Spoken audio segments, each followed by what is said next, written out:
Hi family, welcome back to Keerthi's life style. ಯಾರಾದರೂ ನನ್ನ ಚಾನಲ್ನ ಹೊಸ್ದಾಗಿ ನೋಡ್ತಿದ್ರೆ ಪ್ಲೀಸ್ ಸಬ್ಸ್ಕ್ರೈಬ್ ಮಾಡಿಕೊಂಡು ವೀಡಿಯೋಸ್ನ ನೋಡಿ.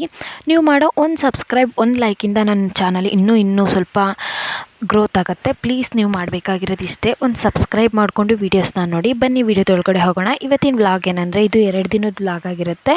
ಸೊ ಸಂಡೇ ಮತ್ತು ಮಂಡೇದು 2 ದಿನದ್ದು ಆಗಿರುತ್ತೆ. ಸೊ ಬಾಗಿಲಿಗೆಲ್ಲ ನೀರು ಹಾಕ್ತೆ. ಸಂಡೇ ಸ್ವಲ್ಪ ಸೋಂಬೇರಿ ಡೇ ಅಲ್ವಾ, ಹಾಗಾಗಿ ನಿಧಾನಕ್ಕೆ ವರ್ಕ್ ಮಾಡೋಣ ಅಂತ ಹೇಳಿ ನಿಧಾನಕ್ಕೆ ಕೆಲಸ ಸ್ಟಾರ್ಟ್ ಮಾಡಿದೆ. ಆಲ್ರೆಡಿ ನೀರು ಮಾತ್ರ ನಾನು ನಿಧಾನಕ್ಕೆ, ಸಂಡೇ ಆದರೂ ನಾನು ಬರೋ ಟೈಮಿಗೆ ಬರ್ತೀನಿ ಅಂತ ಹೇಳ್ತು. ಸೊ ನೀರು ಹಿಡಿದ್ಬಿಟ್ಟು ಆಮೇಲೆ ಬಾಗಿಲೆಲ್ಲ ಗುಡಿಸ್ಬಿಟ್ಟು ರಂಗೋಲಿ ಹಾಕಿದೆ. ರಂಗೋಲಿ ಹಾಕ್ತಿದ್ದಂಗೆ ನಮ್ಮ ಡೈಲಿ ಕಸ್ಟಮರ್ ನೀನು ಇನ್ನೂ ಬಂದಿಲ್ಲ ಅಂತೇಳಿ ಒಂದು ಸ್ವಲ್ಪ ಅನೌನ್ಸ್ ಮಾಡಿದ್ರು.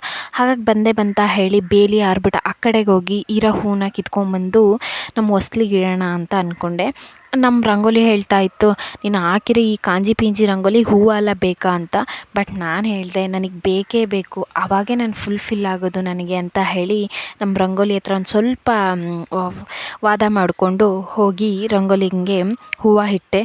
ಏನೋ ಮಾಡು ಅಂತ ಅದು ಸುಮ್ಮನಾಗ್ಬಿಡ್ತು. ಸೊ ರಂಗೋಲಿಗೂ ಹೂವು ಇಟ್ಬಿಟ್ಟು ಹೊಸ್ಲಿಗೆ ಆ ಕಡೆ ಈ ಕಡೆ ಹೂವು ಇಟ್ಟೆ. ಅದು ನನ್ನನ್ನು ಗುರಾಯಿಸ್ತಾ ಇತ್ತು. ಬಟ್ ನೀವು ಗುರಾಯಿಸಿದ್ರು ಏನು ಮಾಡಿದ್ರು ನಾನು ಹೂವು ಇಡೋದೆ ಅಂತ ಹೇಳಿಬಿಟ್ಟು ನೆಕ್ಸ್ಟು ನನ್ನ ಮಕ್ಕಳು ಏನು ಮಾಡಿದ್ರು ಅಂದರೆ, ನಮ್ಮ ಯಜಮಾನ್ರು ಇವತ್ತು ಬೆಳಗ್ಗೆನೇ ಎದ್ದಿದ್ರು. ಸೊ ಅವರು ಆಲ್ರೆಡಿ ಒಲೆ ಹಚ್ಚಿ ಕಾಫಿನೆಲ್ಲ ಕುಡ್ಕೊಂಬಂದಿದ್ರು. ಅವರು ಏನು ಬೀನ್ಸ್ ಅದು ಬಳ್ಳಿ ಬೀನ್ಸ್ ಹಾಕೋಣ ಅಂತ ಹೇಳಿ ಬೀನ್ಸ್ ಬೀಜ ಹಾಕ್ತಾಯಿದ್ರು. ನನ್ನ ಮಕ್ಕಳು ಅದನ್ನು ಮುಚ್ತಾಯಿದ್ರು. ಸೊ ಅವ್ರು ಕೆಲಸ ಮಾಡ್ತಿರೋದನ್ನ ನಾವು ಎನ್ಕರೇಜ್ ಮಾಡಬೇಕಲ್ಲ. ಹಾಗಾಗಿ ನಾನೇನು ಮಾಡಲಿಲ್ಲ, ಬಿಕಾಸ್ ನನಗೆ ಕೆಲಸ ತಪ್ಪಲ್ಲ. ಹಾಗಾಗಿ ಹಾಗೆ ನಿಂತ್ಕೊಂಡು ವೀಡಿಯೋ ಮಾಡ್ತಾಯಿದ್ದೆ. ಅವರು ಬೀಜ ನಮ್ಮ ಮನೆಯವರು ಬೀನ್ಸ್ ಬೀಜ ಹಾಕ್ತಾಯಿದ್ರು. ಇವರಿಬ್ಬರು ಹಿಂದೆ ಹೋಗಿ ಹಾಗೆ ಮುಚ್ತಾಯಿದ್ರು. ಸೊ ಮುಚ್ಚಿ ಅಂದ್ಕೊಂಡು ನಾನು ಬಂದೆ ಒಳಗಡೆ. ಅವ್ರು ಆಲ್ರೆಡಿ ನಾನು ಹೇಳಿದ್ನಲ್ಲ ಒಲೆ ಹಚ್ಚೋ ಪ್ರೋಗ್ರಾಮ್ ಇಲ್ಲ ಅಂತ, ಅವ್ರು ಆಲ್ರೆಡಿ ಹಚ್ಬಿಟ್ಟು ಇಡ್ಲಿ ಪಾತ್ರೆನ ಇಟ್ಬಿಟ್ಟು ಹೋಗಿದ್ರು. ಸೊ ನಾನು ಎದ್ದೇಳ್ತಿದ್ದಂಗೆ ಬರ್ತಿದ್ದಂಗೆ ಒಳಗಡೆ ಇಡ್ಲಿ ಪಾತ್ರೆಗೆಲ್ಲ ಎಣ್ಣೆ ಎಲ್ಲ ಹಾಗೆ ಮಸಾಜ್ ಮಾಡಿಬಿಟ್ಟು ಇಡ್ಲಿ ಒಂಥರ ಸಾಫ್ಟಾಗಿ ಬಂದಿತ್ತು. ಬಿಕಾಸ್ ನಾನು ರುಬ್ಬಿದ್ದು ಅರ್ಧ ಪಾತ್ರೆ ಇಡ್ಲಿ ಹಿಟ್ಟು, ಬಟ್ ಅದು ಉಕ್ಬಿಟ್ಟು ಫುಲ್ ಪಾತ್ರೆ ಆಗಿಬಿಟ್ಟಿತ್ತು. ಆಮೇಲೆ ಅದನ್ನು ಸ್ವಲ್ಪ ಸೌಟಲ್ಲಿ ಅಲ್ಲಾಡಿಸ್ಬಿಟ್ಟು ಅದನ್ನು ನೀನು ಅರ್ಧ ಪಾತ್ರೆಗೆ ಬಂದುಬಿಡು ಅಂತ ಹೇಳಿ ಮತ್ತೆ ಅದಕ್ಕೆ ಬ್ಯಾಕ್ ಟು ಸ್ಟೇಜ್ ಅನ್ನೋ ರೇಂಜಿಗೆ ಕಳಿಸ್ಬಿಟ್ಟು ಇಡ್ಲಿನ ಮಾಡೋಕ್ಕೆ ಇಡ್ಲಿ ಬೇಯಕ್ಕಿಟ್ಟೆ. ಇಡ್ಲಿ ಮಾಡೋದೆಲ್ಲ ಭಾರಿ ಕಷ್ಟ. ಏನು ಅಂದರೆ ಪಾತ್ರೆ ತೊಳೆಯೋದು, ಆ 3 ಪ್ಲೇಟು, ಆ ಪಾತ್ರೆ ಎಲ್ಲ ತೊಳೆಯೋದು ಎಷ್ಟು ಕಷ್ಟ. ದೋಸೆ ಮಾಡಿದ್ರು ಅದ್ರ ಮುಂದೆನೇ ಕೂತ್ಕೊಂಡು ಉಯ್ಬೇಕು. ಏನು ಮಾಡಿದ್ರು ಕಷ್ಟನೇ, ಏನು ಮಾಡೋಕ್ಕಾಗಲ್ಲ, ಅಡ್ಜಸ್ಟ್ ಮಾಡ್ಕೊಂಡು ಜೀವನ ಮಾಡಬೇಕು ಅಂದ್ಕೊಂಡು ನನಗೆ ನಾನೇ ಎನ್ಕರೇಜ್ ಮಾಡಿಕೊಂಡು ಇಡ್ಲಿನೆಲ್ಲ ಉಯ್ದುಬಿಟ್ಟು ನೆಕ್ಸ್ಟ್ ಕೆಲಸ ಏನಿದೆ, ನಮ್ಮ ಡೈಲಿ ಡ್ಯೂಟಿ ಯೂನಿಫಾರ್ಮು ಎಲ್ಲ ಇರದೆಲ್ಲ ಭಾನುವಾರ ಬಟ್ಟೆ ತೊಳಿಲೇಬೇಕು. ಹಾಗಾಗಿ ಬರೋ ಬಟ್ಟೆನೆಲ್ಲ ನೆನೆ ಹಾಕೋಣ ಅಂತ ಹೇಳಿ ನೆನೆ ಹಾಕ್ತಾಯಿದ್ದೆ. ಯಾಕಾದರೂ ಶನಿವಾರ ಬರುತ್ತೋ ಅನಿಸುತ್ತೆ. ಬಿಕಾಸ್ ಆ ವೈಟ್ ಬಟ್ಟೆ ಅನ್ನೋದು ಆ ಕಲ್ಲರು ಬರೋ ಕೆಸರೆಲ್ಲ ವೈಟ್ ಬಟ್ಟೆಲ್ಲೇ ಇರುತ್ತೆ. ಅದನ್ನು ತಿಕ್ಕಿ ನನಗೆ ಸಾಕಾಗೋಗುತ್ತೆ.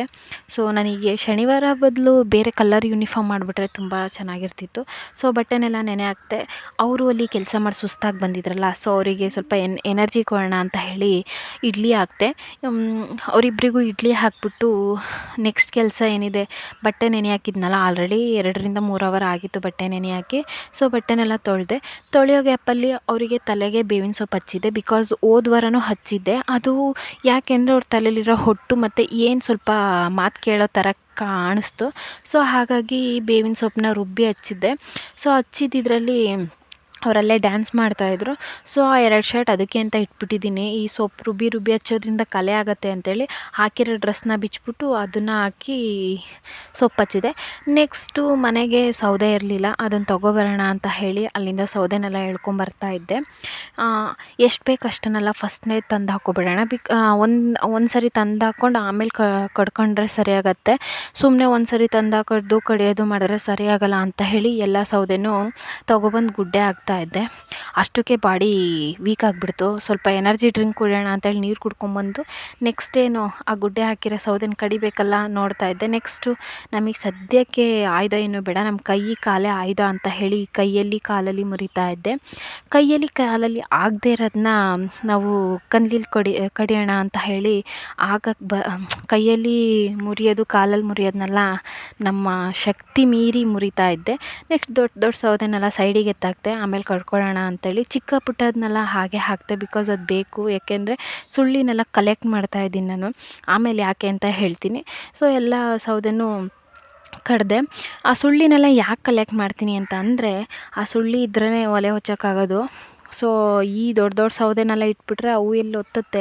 ಹಾಗಾಗಿ ಆ ಸುಳ್ಳಿನೆಲ್ಲ ನಾನು ಒಗಸೋದೇ ಇಲ್ಲ. ಅದೇ ಮೇಯ್ನ್ ನನಗೆ ಒಲೆ ಹೊಚ್ಚೋಕ್ಕೆ. ಹೇಗೆ ಕವರ್ನ ಚಿನ್ನದ ಥರ ಆಯ್ದಿಕ್ತೀನೋ ಈ ಥರ ಇವಾಗ ಸುಳ್ಳಿನೆಲ್ಲ ಆಯ್ದಿಕ್ತಾ ಇದ್ದೀನಿ. ಸೌದೆ ಮತ್ತು ಸುಳ್ಳಿನೆಲ್ಲ ಬೇರೆ ಬೇರೆ ಮಾಡಿಟ್ಟೆ. ಸುಳ್ಳಿನ ಅಲ್ಲಲ್ಲೇ ಇಟ್ಟರೆ ಎಲ್ಲೆಲ್ಲೋ ಹೋಗುತ್ತೆ. ಅದಕ್ಕೆ ನೀನು ಎಲ್ಲೆಲ್ಲೋ ಹೋಗ್ಬೇಡ, ನೀನು ಇಲ್ಲಿಲ್ಲೇ ಇರು ಅಂತ ಹೇಳಿ ಆ ಚೀಲದಲ್ಲೇ ತುಂಬೋಣ ಅಂತ ಆ ಚೀಲದಲ್ಲಿ ತುಂಬ್ತಾ ಇದ್ದೆ. ಆ ಚೀಲದಲ್ಲಿ ಈ ಐಡಿಯಾನೂ ನಂದಲ್ಲ, ಕಾಪಿ ಪೇಸ್ಟ್ ನಮ್ಮ ಮನೆಯವ್ರು ಮಾಡಿಟ್ಟಿರೋದನ್ನ ನಾನು ಕಂಟಿನ್ಯೂ ಮಾಡ್ತಾ ಇದ್ದೀನಿ. ಸೊ ಅಲ್ಲಿ ಇಲ್ಲಿ ಗುಡ್ಡೆ ಹಾಕೊಂಡು ಇರೋಕ್ಕಿಂತ ಈ ಒಂದು ಕಡೆ ಇರುತ್ತೆ, ನಮಗೆ ಬೇಕಾದಾಗ ತೊಗೊಂಡು ಹಾಗೆ ಹೊಚ್ಬೋದಲ್ಲ. ಹಾಗಾಗಿ ಆ ಐಡಿಯಾನ ನಾನು ಫಾಲೋ ಮಾಡ್ತಾ ಇದ್ದೀನಿ. ಸೊ ಅದನ್ನೆಲ್ಲ ತುಂಬಿಟ್ಟು ನೆಕ್ಸ್ಟ್ ಏನು ಇರೋ ಆ ದೊಡ್ಡ ಸೌದೆನೆಲ್ಲ ಒಳಗಡೆ ಅಲ್ಲಿ ಆಲ್ರೆಡಿ ಕ್ಲೀನ್ ಮಾಡಿಟ್ಟಿದ್ದೆ ಸೌದೆ ಇಡಬೇಕು ಅಂತಲೇ. ಮಳೆ ಬಂದಿರಲಿಲ್ವಲ್ಲ, ಸೌದೆ ಎಲ್ಲ ಚೆನ್ನಾಗಿ ಒಣಗಿತ್ತು. ಸೊ ಹಾಗಾಗಿ ಸೌದೆನೆಲ್ಲ ಒಳಗಡೆ ಇಟ್ಟೆ. ನೆಕ್ಸ್ಟ್ ಡ್ಯೂಟಿ ತರಕಾರಿ ಗಿಡನ ಕಳೆ ಕೊಚ್ಚೋಣ ಅಂತೇಳಿ ಹೋಗಿ ಗುದ್ಲಿಟ್ಟೆ. ಅಷ್ಟರಲ್ಲಿ ಟ್ಯಾಕ್ಟ್ರಿ ಬಂತು. ಅದನ್ನಲ್ಲೇ ಒಗಸ್ದೆ, ನೀನು ಅಲ್ಲೇ ರೆಸ್ಟ್ ಮಾಡಿ ಬರ್ತೀನಿ ಅಂತ ಹೇಳಿ ಟ್ಯಾಕ್ಟ್ರಿ ಹೊಡಿಯೋಕ್ಕೆ ಬಂದರು. ಸೊ ಟ್ಯಾಕ್ಟ್ರಿ ಹೊಡಿತಾಯಿದ್ರು. ನಮ್ಮ ಮನೆಯವರು ಎಲ್ಲಿ ಖಾಲಿ ಇದ್ದರೂ ನಾನು ತರಕಾರಿ ಹಾಕ್ತೀನಿ ಅಂತಾರೆ.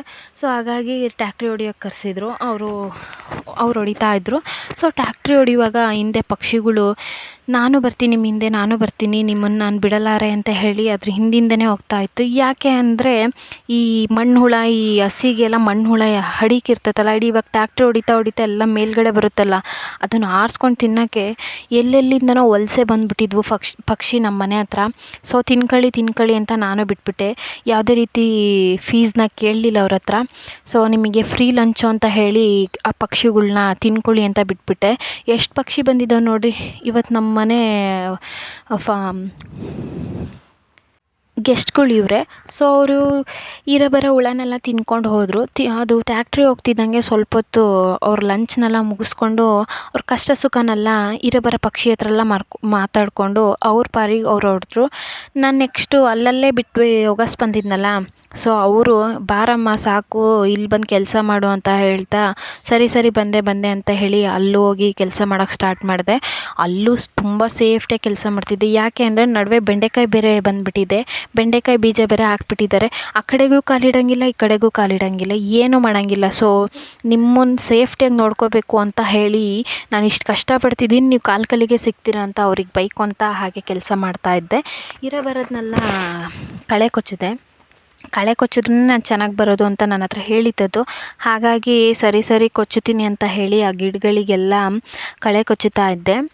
ಎಲ್ಲ ಕೊಚ್ಚಾದ್ಮೇಲೆ ಅದು ಟ್ಯಾಕ್ಟ್ರಿ ಓಡಿಸೋಗಿದ್ರಲ್ಲ, ಸ್ವಲ್ಪ ಮರದ ಹತ್ರ ಇತ್ತು, ಅದನ್ನೆಲ್ಲ ಕಳೆ ಕಿತ್ಬಿಟ್ಟು ನೆಕ್ಸ್ಟ್ ಇದನ್ನೆಲ್ಲ ಕ್ಲೀನ್ ಮಾಡಿಕೊಂಡೆ. ಕ್ಲೀನ್ ಮಾಡ್ತಿದ್ದಂಗೆ ಆಲ್ರೆಡಿ ಬೀನ್ಸ್ ಹೂವು ಬಿಟ್ಟಿದೆ. ಸೊ ಇನ್ನು 1 ವಾರ 2 ವಾರ ಅನ್ನೋದ್ರೊಳಗೆ ಕಾಯಿ ಬಿಡ್ಬೋದು ಅನಿಸುತ್ತೆ. ನೋಡ್ಕೊಳ್ಳೋ ರೀತಿಲಿದೆ. ನಮ್ಮ ಯಾವಾಗ ಬಿಡ್ತಾರೆ ಅಂತ ನೋಡೋಣ, ವೆಯ್ಟ್ ಮಾಡೋಣ ಅಂತ ಹೇಳಿ ಅದಕ್ಕೆ ಸ್ವಲ್ಪ ಚಾಕರಿ ಮಾಡ್ತಾಯಿದ್ದೆ. ಅದು ಮಾಡಿ ಮುಗೀತಿದ್ದಂಗೆ ಈ ಕಡೆ ಟೊಮೊಟೊ ಗಿಡ ಎಲ್ಲ ಹಾಕಿದ್ದೆ. ಸೊ ಆ ಕಡೆ ಟೊಮೊಟೊ ಗಿಡ ಯಾವುದು, ಕಳೆ ಯಾವುದು ಅಂತ ಗೊತ್ತಾಗ್ತಿರ್ಲಿಲ್ಲ. ಅದ್ರ ನಡುವೆ ಒಂದು 2 ನಿಂಬೆಹಣ್ಣು ಗಿಡ ಬೇರೆ ಹಾಕಿದ್ದೆ. ಸೊ ಅದನ್ನು ನಿನಗೆ ಹಣ್ಣು ಮಾತ್ರ ಬೇಕು, ಕ್ಲೀನ್ ಮಾಡಲ್ವಾ ಅಂತ ಅಂತು. ಇಲ್ಲ ಬಂದೆ ಕ್ಲೀನ್ ಮಾಡಿದೆ ಅಂತೇಳಿ ಅದನ್ನು ಕ್ಲೀನ್ ಮಾಡ್ತಾಯಿದ್ದೆ. ಕೈಯಲ್ಲಿ ಎಷ್ಟೊತ್ತು ಅಂತ ಮಾಡೋದು ಅಂತ ಕತ್ತಿ ಇಟ್ಟು ಸವರ್ತಾ ಇದ್ದೆ. ಕತ್ತಿಯಲ್ಲಿ ಸವರುವಾಗ ಅದೇನೇ ಪೂರ ನೀಟಾಗಿ ಹೋಗದೇ ಇದ್ರೂ ಒಂದು ಲೆವೆಲಿಗೆ ಕ್ಲೀನ್ ಆಗುತ್ತಲ್ಲ, ಹಾಗಾಗಿ ಅದನ್ನೆಲ್ಲ ಕ್ಲೀನ್ ಮಾಡಿದೆ. ಸೊ ಟೊಮೊಟೊ ಗಿಡ ಮತ್ತು ನಿಂಬೆಹಣ್ಣು ಗಿಡ ಎಲ್ಲ ಹಾಗೆ ಇತ್ತು. ಸೊ ಆ ಗಿಡ ಇರೋ ಹತ್ರ ಮಾತ್ರ ಕೈಯಲ್ಲಿ ಕಿತ್ಕೊಂಡು ಇನ್ನೆಲ್ಲ ಕಡೆಯೂ ಕತ್ತಿಯಲ್ಲಿ ಸವರ್ಕೊಂಡೆ. ಸೊ ನಾವು ಆವಾಗವಾಗೆ ಕ್ಲೀನ್ ಮಾಡೋದ್ರಿಂದ ಸ್ವಲ್ಪ ಗಿಡಗಳು ಚೆನ್ನಾಗೇ ಬೆಳೆಯುತ್ತೆ. ಸೊ ಅದನ್ನೆಲ್ಲ ಕ್ಲೀನ್ ಮಾಡ್ತಿದ್ದಂಗೆ ಈ ಕಡೆ ನುಗ್ಗೆ ಸೊಪ್ಪು ಗಿಡ ಹಾಕಿದ್ದೆ, ನುಗ್ಗೆ ಸೊಪ್ಪು ಮರ ಹಾಕಿದ್ದೆ. ಅದು ಚಿಗುರು ಹೊಡ್ದು ಚೆನ್ನಾಗಿ ಬಂದಿತ್ತು. ಸೊ ಅದ್ರ ನಡುವೆ ಈ ಗಿಡದ ನೇಮ್ ನನಗೆ ಗೊತ್ತಿಲ್ಲ. ಮುಳ್ಳು ಬಿಡುತ್ತೆ, ಅದ್ರ ನಡುವೆ ಹಣ್ಣು ಬಿಡುತ್ತೆ, ಚೆನ್ನಾಗಿರುತ್ತೆ ತಿನ್ನೋಕ್ಕೆ. ಬಟ್ ನನ್ನ ಗಿಡಕ್ಕೆ ಡಿಸ್ಟರ್ಬ್ ಮಾಡ್ತಾಯಿತ್ತಾ. ಸೊ ನೀನು ನನ್ನ ಗಿಡನ ಡಿಸ್ಟರ್ಬ್ ಮಾಡಬೇಡ ಅಂತ ಹೇಳಿಬಿಟ್ಟು ಆ ಗಿಡನೆಲ್ಲ ಕಡ್ದಾಕ್ತೆ. ನುಗ್ಗೆಕಾಯಿ ಗಿಡನೂ ಹಬ್ಬ ಅಂತೂ ಇಂತೂ ನನ್ನ ಎನಿಮೀನ ಕಡ್ದಾಕ್ತಾ ಅಂತು. ಕಡ್ದಾಕ್ತೆ, ನೀನು ಆರಾಮಾಗಿರು ಅಂತೇಳಿ ಅದಕ್ಕೊಂದು ಸ್ವಲ್ಪ ಸಮಾಧಾನ ಮಾಡಿಬಿಟ್ಟು ಅಲ್ಲಿ ಇರೋದನ್ನೆಲ್ಲ ಕಿತ್ತಾಕ್ಬಿಟ್ಟು ನೆಕ್ಸ್ಟ್ ಅದ್ರ ಸರೌಂಡಿಂಗಲ್ಲಿ ಇದ್ದಿದ್ದನ್ನೆಲ್ಲ ಕಡ್ದಾಕ್ಬಿಟ್ಟೆ. ಅದು ನಾವು ಸ್ವಲ್ಪ ಮಿಸ್ಯೂಸಾಗಿ ಹ್ಯಾಂಡಲ್ ಮಾಡಿದೆ, ಅದು ನಮ್ಮನ್ನೇ ಚುಚ್ಚಿಬಿಡತ್ತೆ. So thanks for watching. Please ವಿಡಿಯೋನ ಲೈಕ್ ಮಾಡಿ, ಕಮೆಂಟ್ ಮಾಡಿ, ಹಾಗೆ ಮರೆಯದೆ ಸಬ್ಸ್ಕ್ರೈಬ್ ಮಾಡಿ ನನ್ನ ಚಾನಲ್ನ